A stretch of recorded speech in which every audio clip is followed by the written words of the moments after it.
You're pregnant and you're wondering if you should go to your doctor's appointment. I'm Annabelle, RN, BSN, birth doula, and mama, and I'm here to give you 3 things to ask yourself if you are concerned about going into your doctor's office. Maybe some situations have come up. Maybe there is risk for you getting sick, your kids are sick. For some reason, you don't know if you should go to your doctor's appointment. So I'm going to give you these 3 things to ask yourself, and then you can determine with your doctor's advice whether you should go in or not. Again, this is my recommendation. This should not take the place of what your doctor recommends. The first thing you need to ask yourself is, am I low risk or high risk in my pregnancy? A lot of moms don't know, and that's usually because they're low risk. Most moms are low risk in pregnancy. But that doesn't mean that during your pregnancy, you don't become high risk. So low risk means that you just don't have big risk factors or complications from previous pregnancies or things going on in your body right now that the doctor wants to monitor more closely. Moms that are low risk usually see their doctor 13 to 16 times during their pregnancy. First, it's every 4 weeks, then every 2 weeks, and then every week until due date. High-risk moms, on the other hand, see their doctor or midwife, healthcare provider more than 16 times usually. These are moms that have high blood pressure, maybe heart disease, some autoimmune disease. Maybe their age is factoring in. They're less than 16 or they're greater than 35. Maybe they have multiples, so they have twins or more inside of their womb. So these moms need to be monitored more closely. And like I said, if you're low risk, you can become high risk in your pregnancy where the doctor wants to monitor you more closely. So ask yourself that. That determines whether you should go in or not. Number 2, are you feeling baby move? Moms usually feel their babies move starting around 18 weeks to 22 weeks.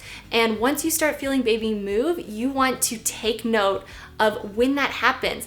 I personally feel my baby move more during the evening. When I lay down and go to bed, he starts getting really active.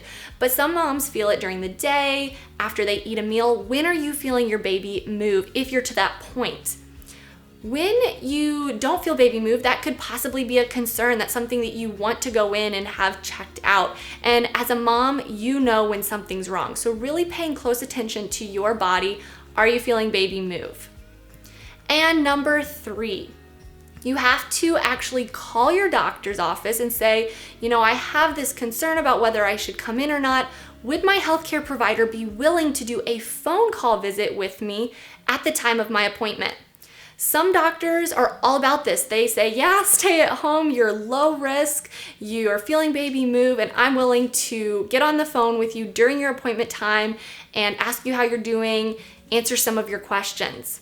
Other doctors or healthcare providers say, no, I'm really concerned about something. I want you to come in, take precautions when you come in, but we want you to come in so I can see you. Or they say just reschedule when the concern for sickness is over or you feel safe coming in.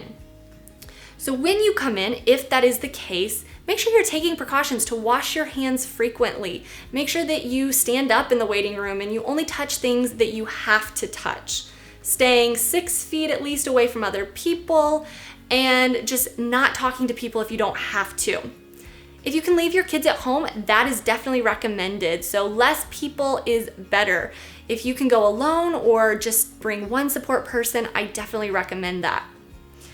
So if you've asked yourself these questions and you decide that all this works out and you're going to do a phone call visit with your doctor, then you have to ask yourself, okay, I'm pregnant and I'm really trying to get ready for birth. And I can't just stay at home and not do anything to get ready for birth. Maybe you're someone who's been going to a birth class at the hospital or at another birthing center, but even that is just too much contact with people. What can you do? Again, I'm here to build your confidence in birth, and so I have created a lot of content to help you get ready for birth. I also have my 4-step process. It's a workbook that's free to you in the description below. Check that out if you want to take that next step with me.